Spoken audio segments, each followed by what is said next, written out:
Hello friends, welcome back to my YouTube channel.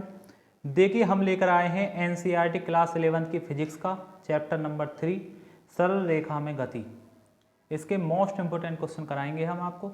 ठीक है, सबसे पहले बहुविकल्पीय प्रश्न देख लेते हैं जिसमें सबसे पहला प्रश्न है, एसआई पद्धति में त्वरण का मात्रक है सेंटीमीटर प्रति सेकंड स्क्वायर या मीटर प्रति सेकंड स्क्वायर या फिर किलोग्राम मीटर प्रति सेकंड या न्यूटन प्रति मीटर। इसमें इसका राइट आंसर होगा मीटर प्रति सेकंड स्क्वायर, क्योंकि त्वरण का फॉर्मूला होता है वेग परिवर्तन बटे समय परिवर्तन। तो वेग का विस्थापन बटे समय, ठीक है, और समय का सेकंड, तो ये हो जाएगा मीटर प्रति सेकंड स्क्वायर। दूसरा क्वेश्चन, एक क्वेश्चन आपके लिए है जिसका आंसर आपको कमेंट बॉक्स में लिखना है। एक कण r त्रिज्या के वृत्तीय पथ में गति कर रहा है, एक पूरे चक्कर में कण का विस्थापन होगा। ये आपकी नॉलेज के लिए है, इसका अगर आपको आंसर पता हो तो मुझे कमेंट बॉक्स में बताइए। नेक्स्ट देख लेते हैं क्वेश्चन नंबर 3।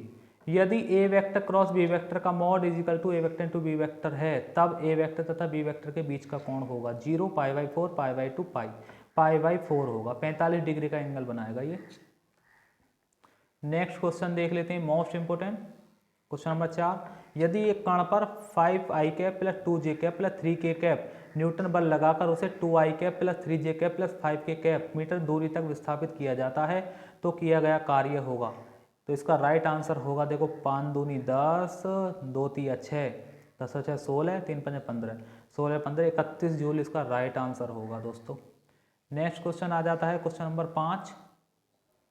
यदि A vector cross B vector बराबर ए बी है तो ए वेक्टर व बी वेक्टर के बीच का कोण होगा 0, π/4, π/2 या π/2, 90 डिग्री का कोण होगा जब। नेक्स्ट क्वेश्चन देख लेते हैं, इसमें से कौन कौन से क्वेश्चन आते हैं, पूछे जाते हैं, इंपोर्टेंट हैं।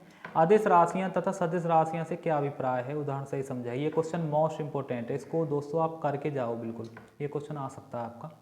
या फिर नेक्स्ट क्वेश्चन है, एकांक सदिश की परिभाषा लिखिए। एकांक सदिश क्या होता है, इसकी आपको परिभाषा लिखनी है, most important question. Next question आ जाता है शून्य सदिश की परिभाषा। या फिर नेक्स्ट क्वेश्चन आ जाता है वेग व चाल की परिभाषा लिखिए। वेग या चाल किसे कहते हैं। अब देख लेते हैं नेक्स्ट क्वेश्चन नंबर 10 देख लेते हैं। दूरी व विस्थापन से क्या तात्पर्य है, इनमें अंतर स्पष्ट कीजिए। दूरी क्या होती है, जो निम्नतम लंबाई होती है उसे दूरी कहते हैं। विस्थापन एक बिंदु से दूसरे बिंदु की जो दूरी होती है उसे विस्थापन कहते हैं। ठीक है भाई, आप समझो ध्यान से। जैसे कोई यहाँ से ए से बी तक, ये तो विस्थापन हो गया बिल्कुल सीधा, और ये यहाँ से ये इसकी दूरी हो गई। ठीक है, जो वास्तविक लंबाई होती है, वास्तविक लंबाई, रियल जो लेंथ होती है उसे बोलते हैं दूरी, और एक बिंदु से दूसरे बिंदु तक की जो दूरी होती है उसे बोलते हैं विस्थापन। समझ रहे हो। ए से बी तक जो है जो वास्तविक लंबाई है, ए से बी तक की जो वास्तविक लंबाई है यहाँ से यहाँ तक घूमते हुए, ये तो दूरी है।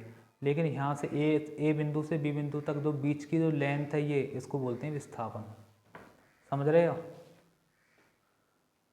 दूरी व विस्थापन से क्या तात्पर्य है, इनमें अंतर स्पष्ट कीजिए। या दूसरा क्वेश्चन आ जाता है, एक कार सर्वप्रथम 5 किलोमीटर दूरी पूर्व दिशा में तय करती है, तत्पश्चात 12 किलोमीटर दूरी उत्तर दिशा में तय करती है। कार द्वारा तय की गई कुल दूरी तथा कुल विस्थापन ज्ञात कीजिए। मोस्ट इंपोर्टेंट क्वेश्चन है ये, आपका आ सकता है। या फिर नेक्स्ट क्वेश्चन देख लीजिए। एक लड़का 6 किलोमीटर दूर स्थित अपने स्कूल से 2.5 किलोमीटर प्रति घंटा की नियत चाल से जाता है तथा 4 किलोमीटर प्रति घंटा की नियत चाल से लौटता है, तो पूरी यात्रा के लिए लड़के की औसत चाल ज्ञात कीजिए। ये क्वेश्चन भी आपका इंपॉर्टेंट है।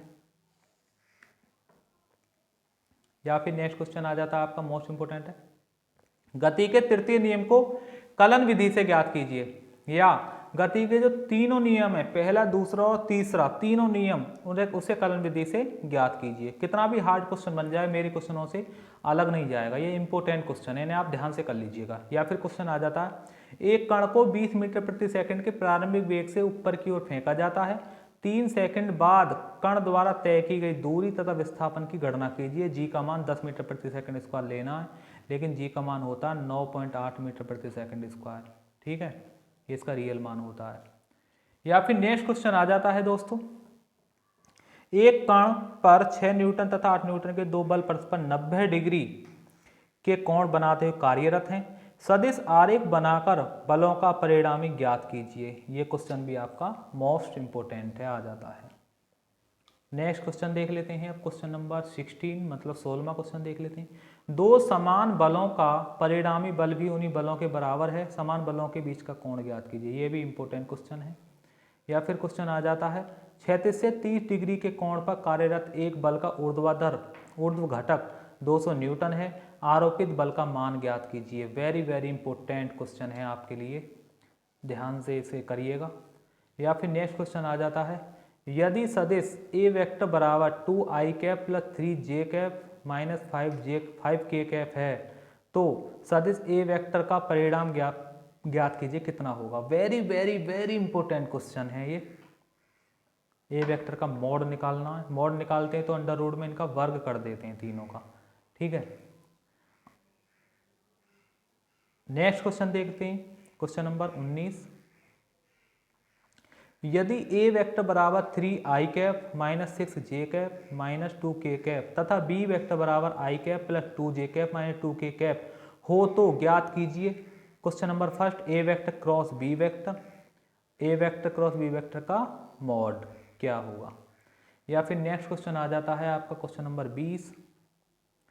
यदि सदिश ए वेक्टर बराबर 3i cap plus 2j cap plus k cap और सदिश बी वेक्टर बराबर 5i cap minus 5j cap plus k cap हो तो ए वेक्टर इंटू बी वेक्टर और ए वेक्टर क्रॉस बी वेक्टर के मान ज्ञात कीजिए। ये आपका मोस्ट इंपोर्टेंट क्वेश्चन है, इसको भी आप कर लीजिएगा। आई होप आपको वीडियो अच्छी लगी हो तो आप हमारे चैनल को सब्सक्राइब करें, लाइक करें और अपने दोस्तों के पास शेयर जरूर करें। Thank you so much.